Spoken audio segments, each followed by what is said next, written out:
Hi, and welcome to Dollhouse. I'm your host, the creator. Today I'm trying something different and doing a different video format for Halloween. Now this doll is a little bit scary, so watch with caution. I made Camille because I wanted to steer my content to older viewers. Now as you probably already know, I'm mainly active on TikTok. That's where most of my following is. I want to use my YouTube as a platform to make more serious and complicated dolls. With that being said, let's focus on the doll I'm making. So, before I jump right into her face-up, let's start with the story of her. The story of Camille goes like this. It's 1954 on a bright sunny day. Camille decides to go to the Carnival with her friend. Suddenly, the air raid sirens go off right as they get on a ride. Her friend is able to get off the ride before the bomb drops, but Camille can't, and there, she is fused into the ride. And now, time for the doll, starting with the face-up. To start off this face-up, I'm going straight in with the black, because, you know, cartoony style and all.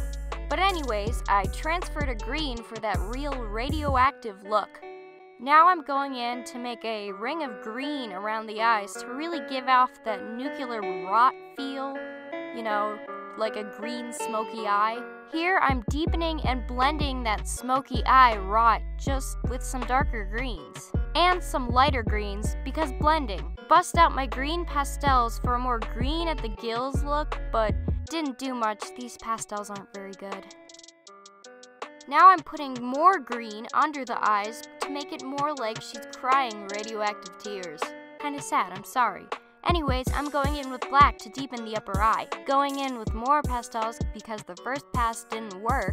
It seems to be going as well as last time. Finally, to the irises, I'm making them big, scary, and red, just like an irritated wound. I'm going ham on the descriptions, it's Halloween. Anyways, here I am with the purple to kind of blend it out a bit. You know, harmonious colors and all that. Adding 2 creepy pupils. I then decided to amp up this face-up by adding a crack in her skull and really make it kind of gruesome. You know, Halloween. Adding more dark toxic ooze around the eyes. Various shades of reds and browns, you know, the works. Lightening up around where the tear duct would be if she didn't have severe radiation poisoning. As well as adding somewhat of a waterline and adding some more red to the eyes. And then going in again with more green. Take a sip of water every time I say green and you'll be fully hydrated. I'm adding some light pink around the sclera to make it more bloodshot, deepening the eyes with a dark green or black, I can't tell, as well as a lighter green around the eyes, adding some more red. Basically, I'm just going back and forth with greens and browns and reds, just because they're good for making something gross. I don't have much to say about her eyebrows because they've been singed off. I added some more details off camera, as not to make the video too long, but basically what I'm doing now is adding some kind of melty boils. I don't know how to describe them. Tried to shade and sharpen the cheekbones, but I didn't end up liking it.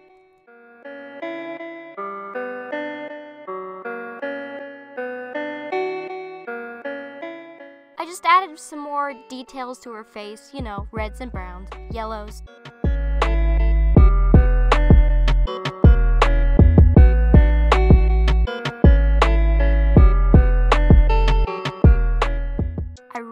Darken those melty spots with some deep brown.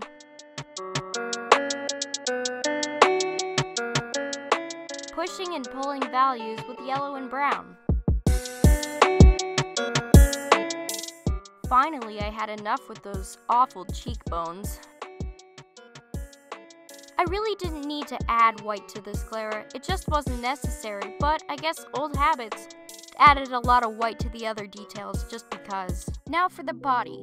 Now what I did first of all is that I made a wire armature for what I wanted the chair to look like. Also, the ride vehicle that she's stuck in is loosely based off of the big Eli Ferris wheel ride vehicle and the Scrambler ride vehicle made by the same company.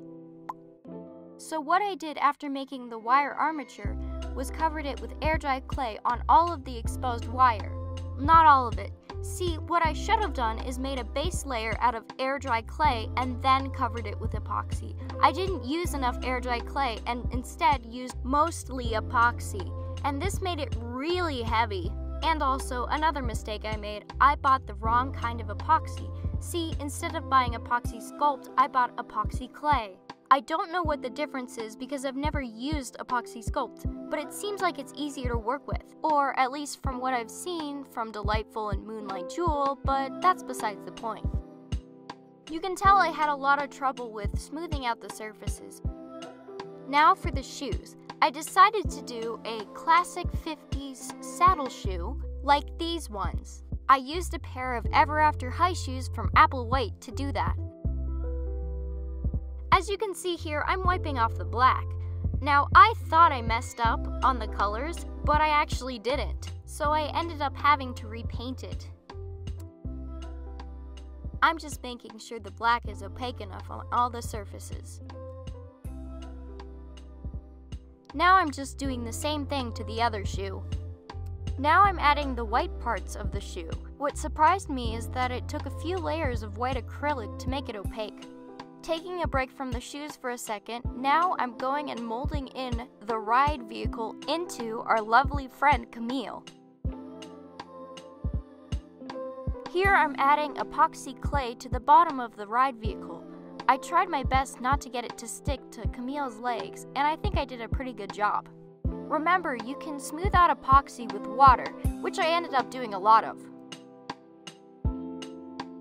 Let's let the epoxy harden a bit and go work on the hair. I decided to make yarn wefts for this doll. I start out by first tapping the yarn to unravel it, so it's easier to comb out. It should look like something like this when it's ready. After you completely brush it out and flat iron it, it's super pretty and soft. Then I carefully glue my yarn wefts to a plastic bag. Now that the epoxy is dried, it's time for sanding ASMR. Anyways, epoxy requires a lot of sanding. You sand it down with lower and lower grades of sandpaper to make it smoother. You can see already where some spots are pretty smooth, but that doesn't mean we're done sanding yet. More sanding. And even more sanding. After we're finally done with sanding, it's time to paint. I'm painting the ride vehicle a sunny yellow to contrast all the dark stuff we're doing later. As the yellow dries, I add some watered down black paint to seep into the crevices. And here I add some strawberry jam. Yeah, strawberry jam. Using the ride vehicles I showed earlier as reference, I add some details to the ride vehicle stuck inside Camille. Here I add some more watered down black to really dirty up the Carnival ride. After I paint the back yellow, I add some of the same accents. Here I'm painting Camille's scalp a kind of orangish gross color. I did this so it could better blend in with the hair wefts. With a brush and some Elmer's glue all, I carefully place the hair wefts onto the scalp of the doll. I'm spiraling out the hair wefts around the scalp, but I'm still making it pretty sparse.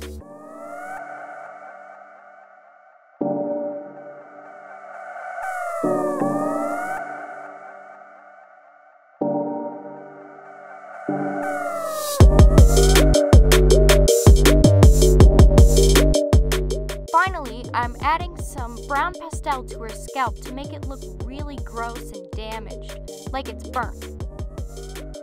And after that, it's time to put her all together. And she's done! She looks spectacular! Thank you guys so much for watching Dollhouse. Don't forget to like, comment, and subscribe. I'm really proud of how she turned out, and I hope you really like her too. I think my next doll will be probably something a lot cuter. I'm thinking of doing a decor girl next. What do you think?